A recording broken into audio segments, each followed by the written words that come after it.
Përshëndetje dashur miq të Antena Televizion, rikthehemi me emisionin Sinjal me mua Ermal Peçin për diskutuar mbi zhvillimet dhe ngjarjet më të fundit. Do të flasim konkretisht mbi atë se çfarë flitet ditën e sotme, por jo vetëm kaq, duket se një vëmendje të madhe ka marrë jo vetëm diskutimi mbi barazinë gjinore, por në anën tjetër duket sikur ka sfumuar dhe atë se çfarë po ndodh brenda qeverisë socialiste. Them atë se çfarë po ndodh brenda qeverisë socialiste për shkak se numri 2 Belinda Balluku tashmë ka disa ditë që zyrtarisht, apo i është komunikuar zyrtarisht akuza si e pandehur në SPAK. Në një vend tjetër do të kishte madje mund të kishte edhe protesta, por në Shqipëri duket që tashmë askush nuk është i fokusuar tek se çfarë ka ndodhur me taksat tona, por po diskutojmë mbi barazinë gjinore. Sigur mos mjaftonte vetëm kjo. Ditën e diel kemi zgjedhje në 5 bashki. Vetë zoti Berisha në fakt në asnjë moment nuk është faqur në terren, por duket sikur ka zgjedhur ta bëjë opozitën nga ana e selistit të Partisë Demokratike dhe të luftojë me ambasadorët. Ambasadorët cilët e kanë kritikuar zotin Berisha për deklaratën e dieshme cila lidhej me zotin Gonzato, me jetën e tij. Në anën tjetër zoti Berisha në orët e vona të darkës ka bërë një hap pas ku ka thënë qofse ambasadori Gonzato është prekur, unë i kërkoj falje, por nuk ka qenë qëllimi im. Në këtë panoramë, në këtë situatë, duket se vetë situata politike është e komplikuar. Për të folur për të çështjen, fakt kam kënaqësinë të kem në një lidhje Skype analistin dhe ish funksionarin e Partisë Demokratike, zotin Sidi Hasanaj. Sidi, përshëndetje. Përshëndetje Ermal. Sidi, do doja ta nisi me njerë me një prej lajmeve që ka marrë vëmendjen më të madhe të opinionit publik. Për shkak se edhe shumë prej analistave, shumë prej politikanëve thoshin që SPAK nuk guxon dot të shkojë deri tek Belinda Balluku. Por me sa duket ka vetëm disa ditë që SPAK i ka komunikuar akuzën zyrtare zonës Balluku për tunelin e Llogaras. Çfarë mund të thuash pak më shumë për të ngjarje dhe më pas ta analizojmë se çfarë po ndodh politikën tonë? Është një gur i rëndësishëm kilometrik ky hetimi i SPAK-ut për dosjen e tunelit Llogaras dhe marrjen e pandehur të zonjës Belinda Balluku. Pse është një gur kilometrik? E para për sa i përket nivelit të hierarkisë që goditet, që është zëvendësja e kryeministrit, është më e rëndësishme edhe se zoti Erion Veliaj, sepse është pjesë e kabinetit qeveritar, nuk është pjesë e pushtetit lokal. E dyta për vetë peshën mekanizmi se si funksiononte raportet që ka krijuar me qeverisjen Belinda Balluku, duke qenë po themi dora e djathtë e Edi Ramës, e cila jo vetëm që ishte e plot fuqishme dhe është e plot fuqishme në kabinetin qeveritar, po ishte edhe faktori që emëronte shumë ministra, si për shembull ministrin e financave, ministrin e mbrojtjes, Pirovëngun e ministra të tjerë, ose në anën tjetër largonte klane, flukse që nuk i pëlqenin, siç mund të ishte konflikti i saj me ministrin e jashtme Elisa Spiropali ose me ministrin e biznesit dhe marrëdhënieve me sipërmarrjen, që harrova emrin e saj për momentin. Dhe zonja Balluku është niveli shumë i lartë, pra si thash. Por nga ana tjetër është edhe niveli më i lartë i administrimit të parave. Çdo tender në infrastrukturë, në energji TIK dhe çdo vepër e rëndësishme që është bërë në këto vitet e fundit ka kaluar përmes vendimarrjes dhe firmës së zonjës Balluku, dhe pa diskutim me miratimin e zotit Rama. Kjo ishte pika e parë e rëndësishme, po më e rëndësishme është në nivelin politik, se sa në nivelin ekzekutiv dhe në nivelin e hierarkisë ekzekutive. Në nivelin politik po ndodh diçka shumë interesante. Po i ndjek me vëmendje her pas here emisionet e mbrëmjes ose emisionet kryesore politike dhe realisht është një dehje kolektive, do ta quaja unë, të analizë. Ti shikon analist që deri dije bërtisën me të madhe me mallkime kundër SPAK-ut, për shembull zoti Andi Bushati në studio mallkonte kur do vijë ajo ditë e bardhë që të shuhet përfundimisht SPAK-u. Pa pritmas ti e dëgjon të njëjtin individ që ka 3 vjet investuar kundër SPAK-ut, ti e dëgjon të njëjtin individ që është më i zjarti nga përkrahasit e SPAK-ut, bën një kapërcim të jashtëzakonshëm. Ti shikon analist ose figurat tani dhe avokatët këtu janë ndarë, avokat pranë Veliajt, pranë Ballukut, pranë PD-s, pranë PS-s, që kanë qenë shumë pranë PS-s, Ballukut ose Veliajt, të cilë dhe gjithmonë për kranin SPAK-ut, sot janë bënë armiqt më të egër të SPAK-ut dhe nuk po mos si dallosh zërat ose fytyrat e tyre, nuk e kupton janë ata apo janë element të Partisë Sali Berishës që e sulmojnë Altin Dumanin për vite me radhë. Por brenda të njëjtit emision, pastaj ka prap po themi kapërcime karakteriale edhe në qëndrimet e tyre, ku pasi mbrojnë SPAK-un për sulmet që ka po bën ndaj Belinda Ballukut dhe Erion Velis, të njëjtët analizat, të njëjtët figura politike e sulmojnë SPAK-un pse e ton Ilir Meton dhe Sali Berishën. Pra, e ka trazuar aq shumë status quo-n e politikës dhe pushtetit sa i ka dehur edhe shërbëtorët e këtij status quo-je, këta analistët dhe avokatët mediatik, mercenarët televiziv janë dehur dhe po merren mend se ata të pirët nuk dinë se çfarë qëndrimi të mbajnë, sepse nuk kanë një bosht logjik. Në fillim do ta mbrojnë për sulmet ndaj kundërshtarit, pastaj do ta sulmojnë për sulmet ndaj të tyre. Kjo është arritja më e madhe në fakt. Doktorit që ka bërë këtë operacion, që mendoj unë është Shtetet e Bashkuara të Amerikës, Departamenti Amerikan i Shtetit, me bisturinë e tyre që është SPAK-u. Pra, ky doktor me këtë bisturi i ka bërë që trupi i sëmur të mos gjej më nga të fshihet dhe të përballet, të përplaset me njëri tjetrin. Trupi i sëmur është Partia Socialiste, Partia Demokratike e Berishës, pra status quo e vjetër. Kjo tregon edhe dekadencën pastaj që ka arritur klasa politike jona. Jemi në fund fare, mendoj unë, domethënë nuk po prodhojmë politik. Edhe diskursi i kryeministrit që është mbajtur për orator ka kaluar në nivele nën mediokres me një fjalor të vakët, ku ka arritur dhe ai i zotit Rama imagjon tjerët pas tij. Fakti si që ai tash më shikon që s'ka më kundërshtar, fakti që është në pushtetin absolut të tij, mund ta ketë bërë që mos ketë më interes. Po jo, normal, ai është më i rrezikuar se kur në gjykimin tim, nuk është se s'ka më kundërshtar. Pra, zoti Rama nuk është në nivele të forta në pozitë komode dhe jo vulnerabël të pushtetit dhe të karrikës tij personale madje. Unë do thoja sot aty rrezikohet karrika e tij personale si asnjëherë më parë. Nuk e di, mbas është edhe në fund të udhëtimit të tij, që nga 2013-a. Nuk kundërshtari i zotit Rama nuk është brenda sistemit. Nuk vin pra nga, nuk është Fatmir Mediu, s'është as Ilir Meta dhe s'është as Sali Berisha. Kundërshtari i zotit Rama është në radhë parë pa kënaqësia që po krijohet nga qytetarët për qeverisjen e tij, dhe në radhë të dytë është nga jashtë sistemit, që është nga drejtësia.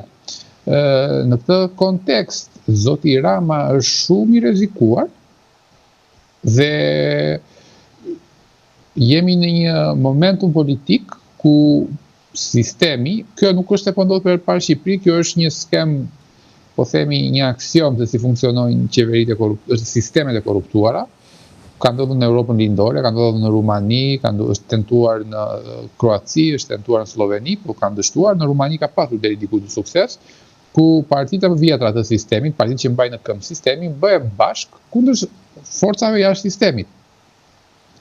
Dhe pikërisht është shumë i dobët në këto momente zoti Rama dhe ndihet shumë i rrezikuar, jo për hetime penale, ndihet shumë i rrezikuar nga pushteti, mund të rrëzohet nga momenti në moment.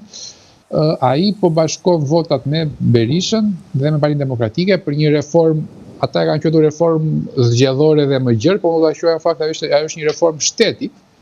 Është arkitektura shtetërore, po, duan të ndryshojnë arkitekturën shtetërore, ku zoti Rama do që të japi vetes së tij pozicionin të qepi kostumin e pozicionin të presidentit, i cili nuk do të presidenti aktual në benefitet dhe në prerogativat dhe në pushtetet që ka, po do jetë presidenti tipit Vučić, Orban, Erdogan, që do bëhemi në një republikë presidenciale, edhe nga ana tjetër do t'i japi zotit Berisha apo dhe njerëzve të tij senatit. Çfarë është senati?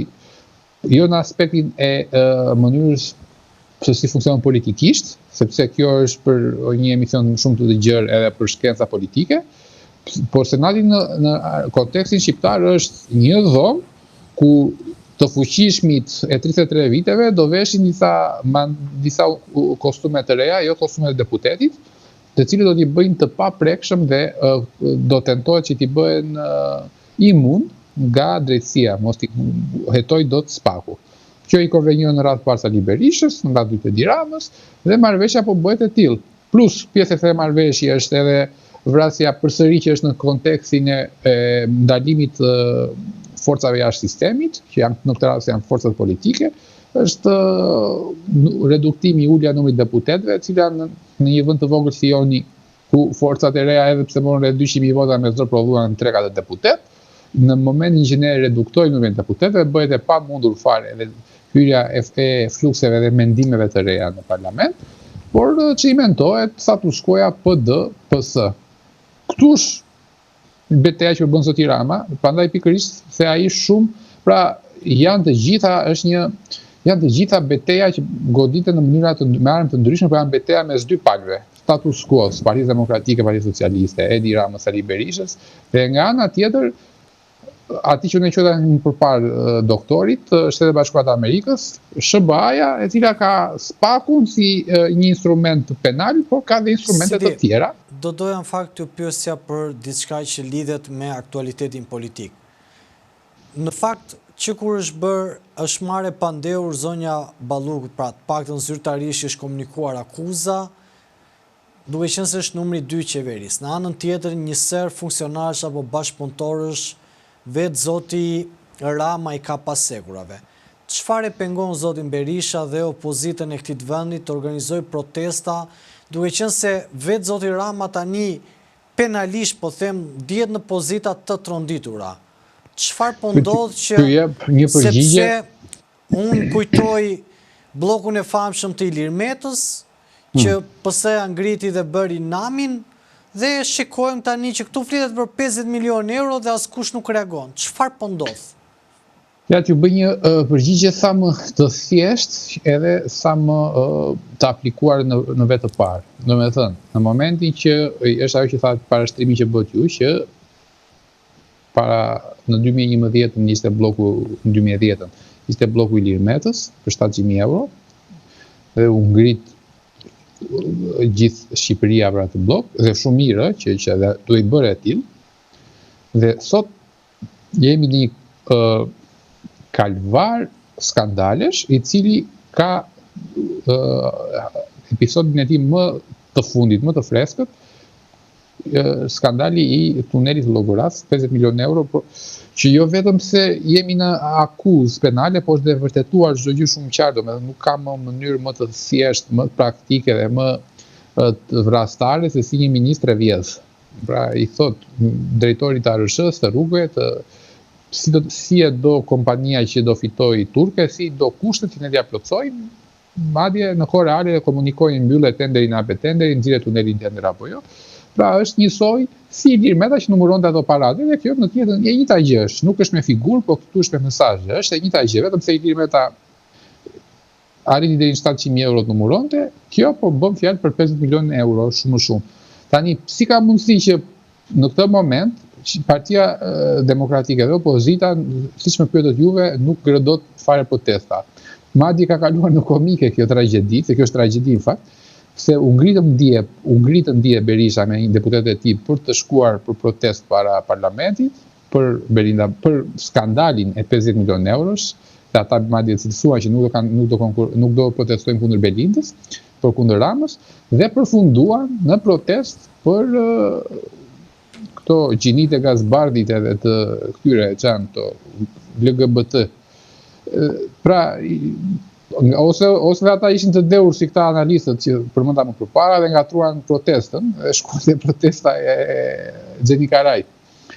Kjo është për qeshur, po kjo është edhe për qarë në fakt, është vrastare. Pse? Sepse Ermali, ja bëj vetë, unë si thash, do ta bëjmë përgjigjen vetë parë. Të shkojmë në protest si qytetar, shkoj unë, shkoj ti, shkoj tjetër. Në protest për çfarë? Për të rikthyer në pushtet Sali Berishën. Se dakord, jemi pra një qytetarë zgjedhën që të revoltohen dhe pa diskutim. Po ai është kryetar i Partisë Demokratike për momentin. Kjo është problemi, pra.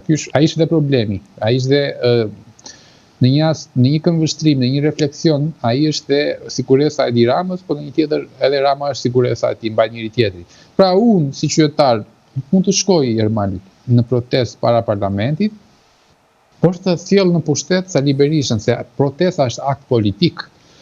Nuk është protesta siç thuhet që ti mos protesto për të sjellë në pushtet Sali Berishën, por protesto për paratë që janë mbledhur ty.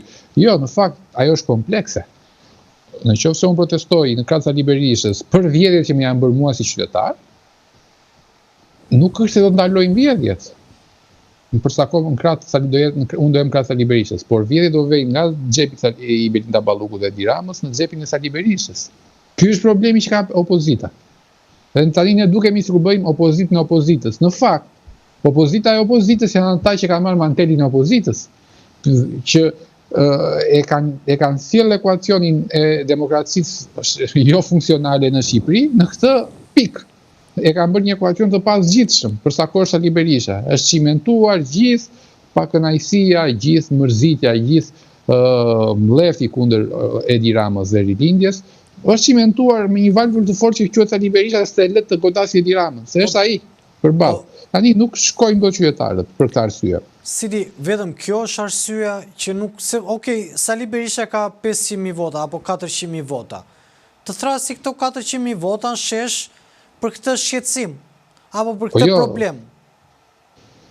Unë nuk gjykoj që nuk gjykoj që ato votat e Sali Berishës janë, po themi, sende, gjëra jo frymore, të cilët ai merr me vete dhe i transporton sa që i duhen. Ajo politika është gjithmonë dinamike në lëvizje dhe në një kontekst të caktuar, ku ishte në 11 majt, ku kishte ende shumë njerëz që kishin shpresë që mund të rrëzojë qeveria, ai mori një quorum votash, por kuptohet që pas një betejë aq të rëndësishme, të cilën ai u mbet, duke pasur parasysh faktorët mosh, konsum, humbjen e disfatën e 11 radhazi, këto 400.000 vota të kuren shumë. Problemi që ndron pastaj që sistemi, i thash në fillim, nuk po krijon dot një anti-sistem, një parti anti-sistem. Dhe partitë e reja që patën një lloj shprese u gjynjëzuan te Berisha dhe u therrën politikisht në ai, pra flas për Agron Shenjë dhe Adriatik Lapaj, kështu që sistemi po i kafshon të tëra partitë e reja që tentojnë ta arrëzojnë sistemin. Është një problem shumë i madh politik shqiptar. Mbase zgjidhja nuk do vi kurrë nga politika, mbase zgjidhja do vi nga drejtësia. Dhe ju më thatë në fillim të pyetjes tuaj që tashmë zoti Rama si ka ngelur askush. Dhe unë pa atë po them, kjo është pika kyçe, pika fokale ku duhet fokusohemi. Zoti Rama sot me këtë po bën politik. Çfarë po qeverisë? Zoti Rama sot nuk mund të thotë që figurë politike ka Taulan Ballës, dhe Taulan Balla nuk është figurë politike, është figurë tentativ.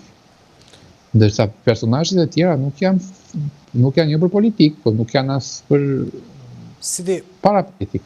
Pra kush është kabineti qeveritar sot politik? Se kabinet me ish drejtora banke, që është ministri financave që emërohet ministri financave, dikush tjetër ka qenë drejtor në një spital dhe vendoset në Partinë Socialiste një pjesë e tyre si di. Askush nuk ka bërë betejë politike dhe askush nuk ka qenë person politik. Sepse ata që kanë bërë betejat politike sot janë pasekurave. Ose janë jashtë politikës. Ky është ai momenti që thash pra, që sot rilindja ka shtëruar në të gjitha figurat e saj, dhe po themi që është në fundit, unë mendoj që ajo është në fund të saj. Unë nuk mendoj kurse si që zoti Rama mund të mbyllit në mandat 4 vjeçar, nuk e shikoj se si zoti Rama mund ta mbyllit në mandat 4 vjeçar. Pra, ka një qeverisje gjithmonë dhe në zgrip nga skandale dhe gjithmonë dhe në zhdukje të figurave politike. Është e pamundur që ta menaxhoj pushtetin me figura teknike. Figurat teknike janë për punë burokratike, por qeverisja, se ne nuk kemi qeveri teknike, me figura teknike që do bën tranzicion.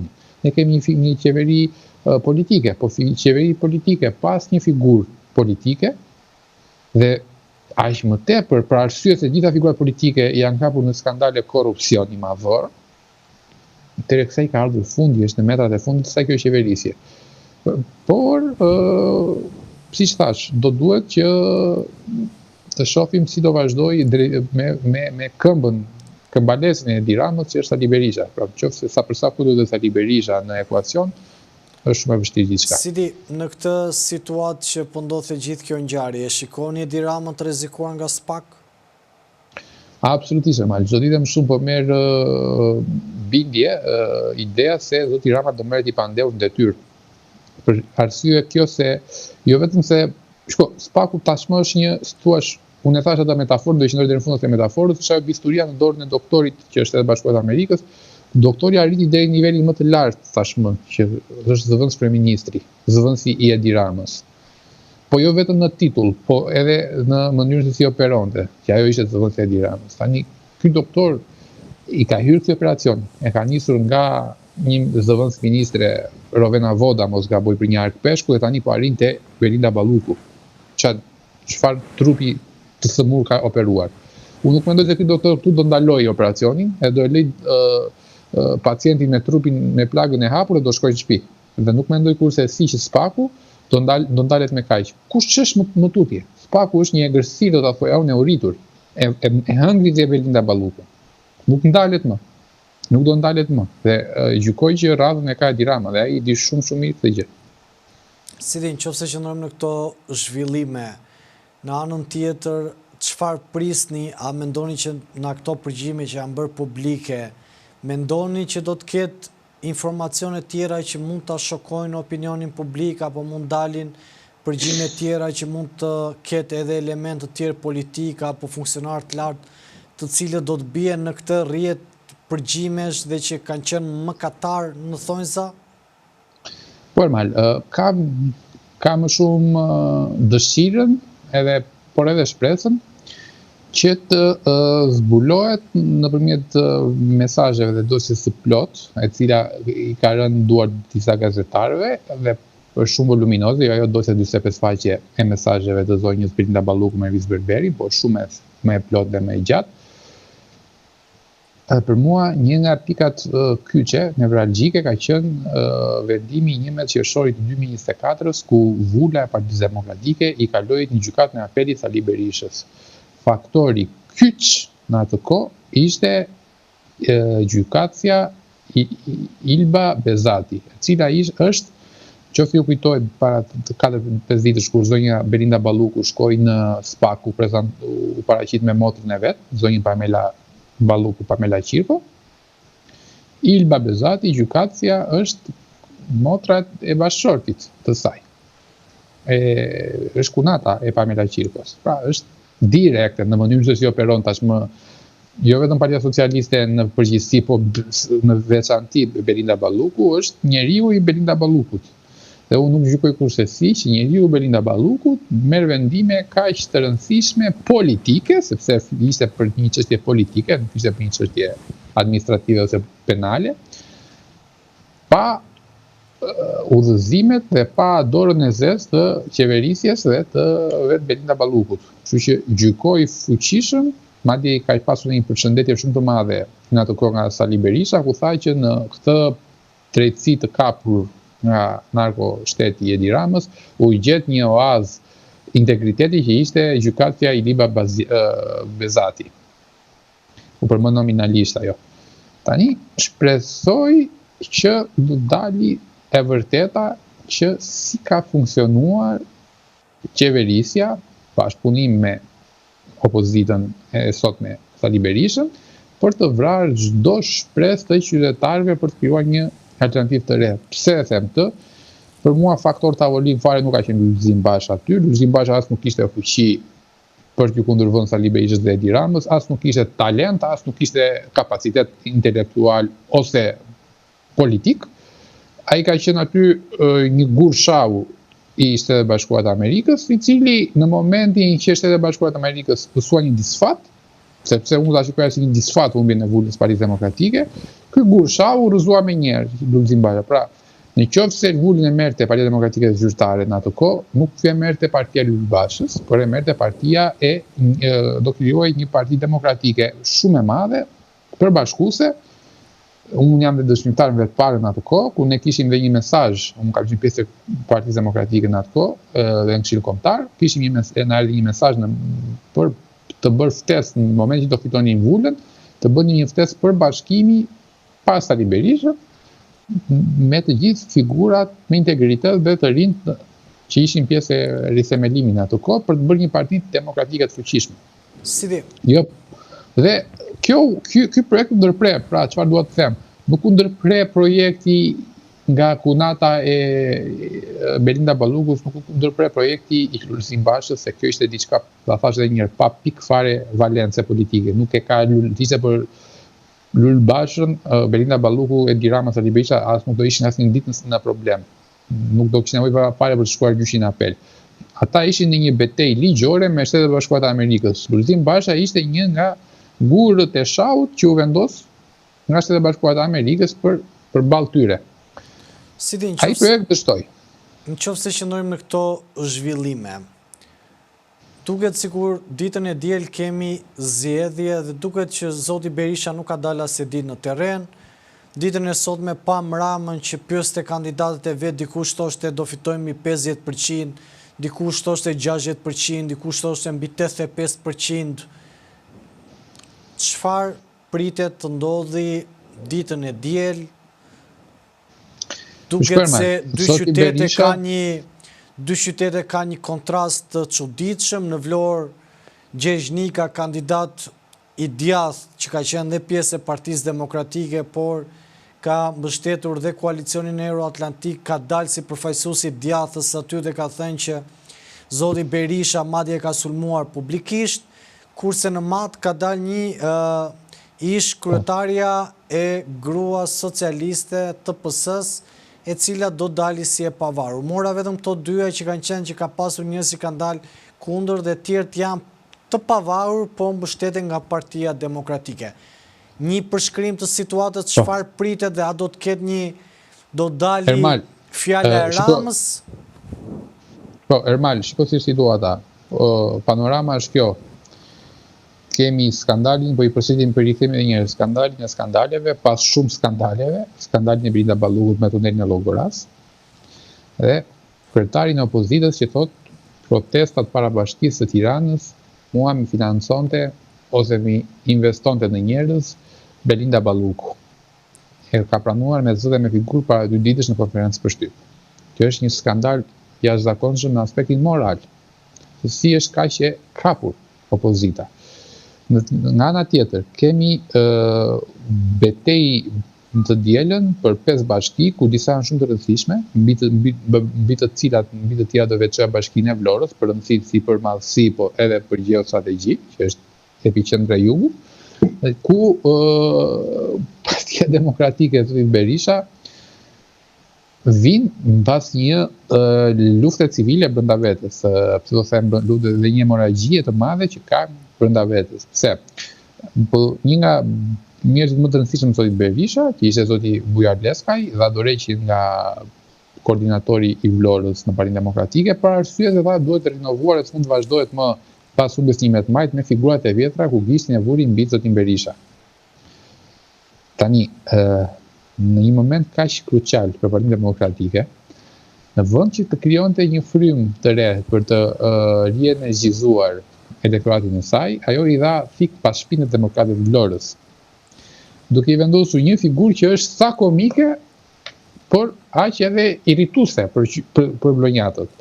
Kandidati që përkrahet, nuk i dia, me mbiemër sota, nuk i dia semrin, i cili ka qenë tër jetën e tij, do themi politike, po flasim këto 13 vitet e tij, 14 vitet e tij, ka qenë pjesë, është një lule bukur, si tha i quni nga Lushnja, lulet më të bukura, petalet më të bukura lini nga Lindja. Petalet po, ne jemi petalet më të bukura socialiste, të trëndafilit socialist. Dhe ky sot në fakt është një nga petalet e bukura të trëndafilit socialist në Vlorë. Ka qenë bashkëpunëtori zotit Leli, ish kryetari i bashkisë, ka qenë këshilltar i prefektit të Vlorës, në çdo takim të deleguarit nga kryesia e Partisë Socialiste, zoti Çuçi, ai është në krah zotit Çuçit si një nga këshilltarët e tij, dhe ka pasur dhe një biznes dhe një shoqat për turizmin, promovimin e Vlorës gjatë kohës Partisë Socialiste dhe gjithmonë në konvergim me bashkëpunim me Partinë Socialiste. Se çfarë lidhte person me Partinë Demokratike, nuk e di njëri fare. Pra nuk e lidh asgjë me PD-n, pra ju thoni që zoti Berisha e ka marrë kot? Zoti Berisha duke bërë një eksperiment për të vënë figura të cilët do jenë sa më larg, tenton t'i ketë sa më larg vetes vet për të pasur sa më pak kosto për humbjen. Pra zoti Berisha është në kërkim të gjejë fajtorin e radhës pse humbi zgjedhjet e radhës, zgjedhjet e dielës, për t'i mbajtur sa më larg humbjen, sa më larg kostot e humbjes nga vetja e tij. Po humbjet e zotit Berisha nuk mund të jem po them helm që ka përcejnë dhe ka përdin pafund demokratës.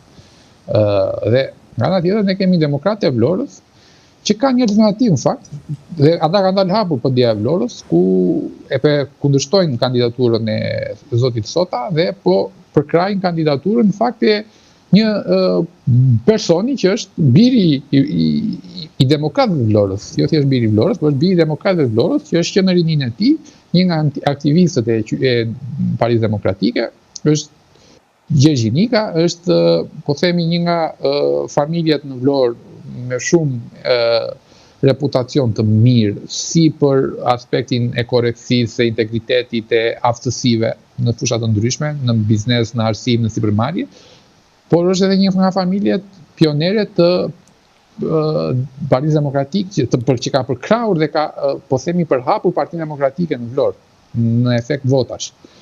Po dhe vetë është qytetar zoti Nika. Po, absolutisht. Por vetë zoti Nika, në fakt, është, dhe këtu është paradoksi i politikës vjetër, në fakt. Më thënë, zoti Gjergj Nika, edhe pse se mund të jepet dhe si argument që ku provua në zgjedhjet e 11 maj dhe mori një numër të vogël në votash, pa diskutim që mori një numër të vogël votash, sepse base jo se i mori Gjergj, unë jam i sigurt, nuk ishte se u votua Gjergji me aq pak vota, por refuzua logua i Gjergjit, Koalicioni Euroatlantik, por Gjergji nuk u ndal, nuk u shtanj, dhe ka bërë, është një nga njerëzit zëri kryesor mbase në Këshillin, jo mbase, por zëri kryesor në Këshillin Bashkiak të Vlorës, i cili humbja e zgjedhjeve në 11 maj jo vetëm që nuk e deluzionoi, nuk e ndali, por e motivoi për të bërë më shumë opozitarizëm. Dhe është një nga zërat më të egër, do thoja, kundër korrupsionit në qytetin e Vlorës, në Këshillin Bashkiak, është mbase ai i vetmi, bashkë me zotin Atir Hoxha, që përmendin oligarkët, që po rrëmbejnë pronat e qytetit Vlorës, pronat e stadiumit, pronat e marinës, pronat e portit të Vlorës, i përmend me emër me mbiemër, pronat e Kaninës, pronat e Bregdetit, dhe i përmend me emër me mbiemër të gjithë, me ministra, me zyrtar, me oligark, me përfitues, dhe ka bërë betejë shumë të fortë për opozitarizmin në Vlorë. Është një person i cili, zoti Gjergj Nika, i cili ka pasur një peshë shumë të madhe përgjegjësie për të bërë betejën kundër berishizmit në Vlorë, dhe ka mbajtur me kostot jashtëzakonshme, dhe nuk është kthyer në asnjë sekond, nuk është kthyer as nga ofertat që i kanë ardhur nga Partia Socialiste, siç kanë bërë shumë zyrtar të lartë, po shumë merr më poshtë se zoti Gjergj Nika nga krahu i rithemelimit, që kanë shkuar drejtore hipoteke ose pozicione të ndryshme në ministritë të Partisë Socialiste. Zoti Nika ka mbetur gjithmonë aty përballë Partisë Socialiste dhe ka bërë rezistencë pas rezistence ndaj ofertave të ndryshme. Pra, unë shpresoj shumë që qyteti im, që kam... Se ti unë dalove të Vlora se të dhem qyteti jot, por dua dhe një panoram çfarë pritet ndodhi në fakt. pesë bashki, a do të Shko, ketë një ajo që justifikim? nuk ka, jo, shko, nuk është se duhet të merrem shumë me këtë sepse rezultati është shumë i ditur, me thënë është shkruaj në ujë kur i thojnë, dihet ajo gjë, do fitoj PS-i Partia Socialiste. Problemi është politik, do ndodhi mund dhe shpresoj shumë dhe kam besimin që do ndodhi në vlorë politik. Pse e them politik? Sepse vota për Gjergjinikën në fakt, unë nuk është të jam duke për populizëm, po vota për Gjergjinikën prodhon një efekt politik zinxhir në gjithë Shqipërinë.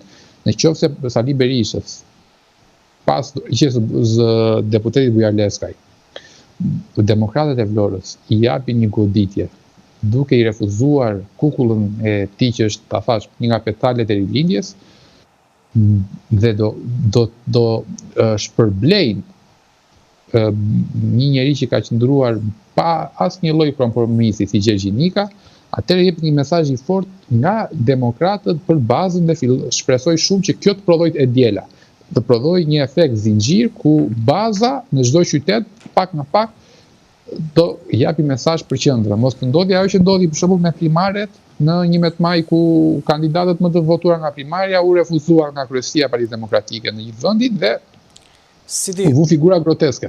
Dua të pyes pak edhe për një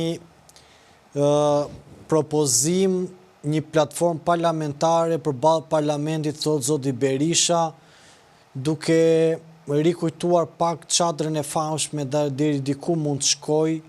A do t'jetë zgjidhje kjo për opozitën apo thjesht zoti Berisha nuk po guxon të tentojë të sulmojë Ramën? Zoti Berisha di shumë mirë që nuk ka më as frym, as njerëz, as energji, as kartë morale, as fuqi morale për të rrezikuar Edi Ramën. Një protest, në një moment që Edi Rama është kaq në sulm, një protestë e cila jo vetëm që nuk e rrezon, nuk e kërcënon, po tregon se sa e dobët është kundërshtari i tij politik i Edi Ramës, vetëm i shërben Edi Ramës.